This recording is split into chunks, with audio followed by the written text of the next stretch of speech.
We're continuing part 3 from mastering the most important ITTOs for schedule management so you can pass your CAPM exam on your first try.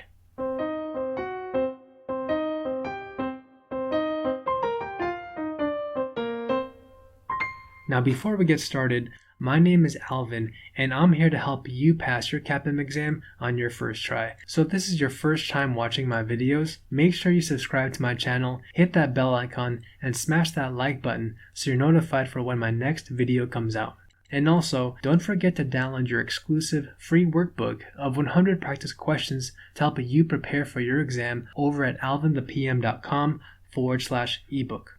Now as a quick refresher, these are all the processes involved with schedule management. Just like our previous quiz, we'll be going over all the ITTOs in the form of a flashcard quiz. There will be 9 questions total, and you'll have a couple seconds to answer each one. And afterwards, the correct answer will show up on the screen. Make sure you write down each answer so you can evaluate your performance at the end of this quiz. So without further ado, let's get started. Question 1. For the process of develop schedule, name and describe the differences between the 2 types of resource optimization techniques used to adjust planned resource availability. I'll give you a couple seconds before I reveal the correct answer, so be sure you pause the video. The correct answer is resource leveling and smoothing. Resource leveling balances resources across your project's activities to accommodate for resource availability and ensures that resource constraints and bandwidth limits are taken into consideration. Make sure you remember that leveling may impact your project's critical path.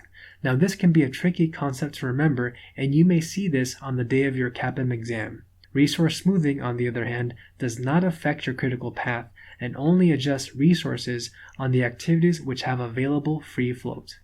On to question 2. What is the primary output of develop schedule which results in a formally approved version of the schedule which can be only modified through change control? Pause the video and we'll reveal the correct answer in a few seconds. The correct answer is the schedule baseline, which is a formally approved schedule after the project has been baselined and approved through the change control process. Question 3. Name and describe the differences between the 2 types of schedule compression techniques when developing the schedule. The 2 types of compression techniques are fast tracking and crashing. Fast tracking involves performing activities in parallel to help accelerate the completion of certain tasks. So for example, performing testing in parallel with obtaining user validation. Crashing, on the other hand, adds additional resources to complete an activity. So for example, having more of your team members work overtime on the weekend to complete the manufacturing prototype build. Question 4. Critical path method is a key tool used during the develop schedule process. What is the critical path and what value of float does an activity on the critical path have? Pause the video and think about which answer you think is correct. The correct answer is as follows. The critical path is the longest path through the entire network diagram, which determines how long the project will take to complete.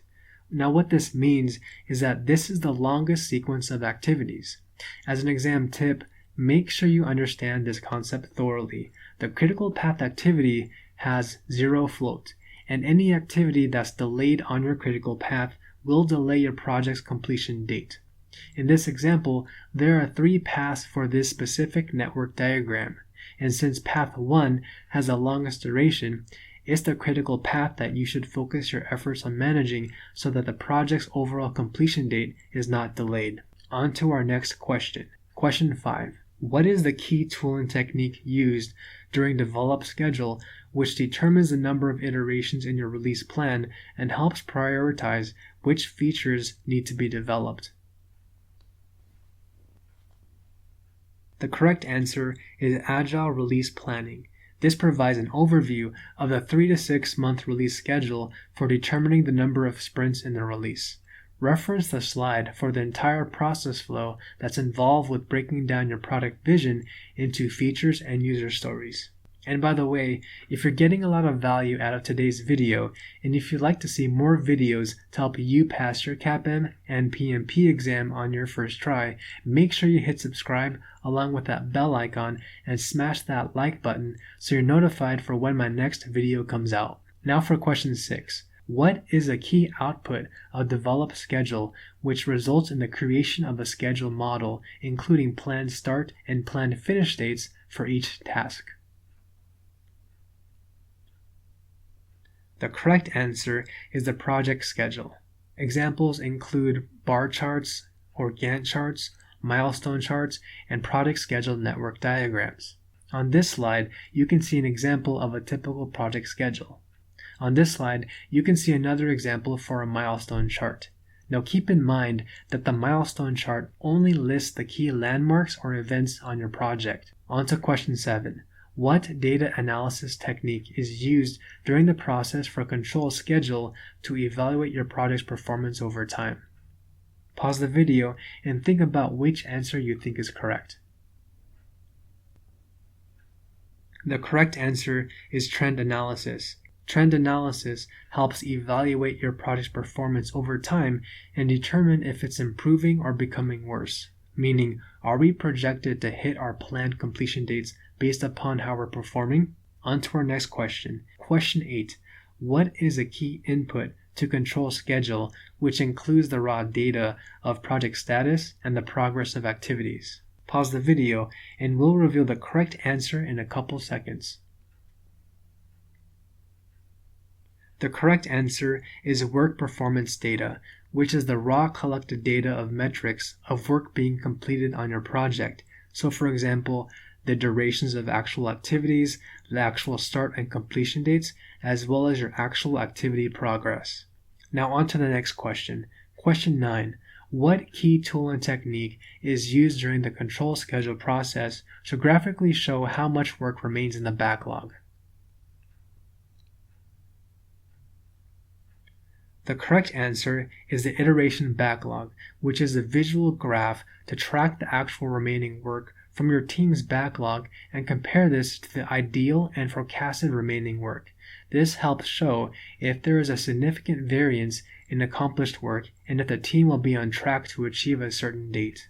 So far, we've covered the remaining processes for schedule management, so make sure you repeat this ITTO quiz until you score target or above target in this area. And if you haven't done so already, make sure you practice the other ITTO quizzes in schedule management, and I'll put those links in the show notes and description down below. Now, if you'd like to see more weekly practice questions and quizzes just like this to help you prepare and pass your CAPM and PMP exam, make sure you subscribe to my channel, smash that like button, and share this with a friend. Until next time, I'm Alvin the PM, helping you become certified in project management, and I'll see you in next week's video.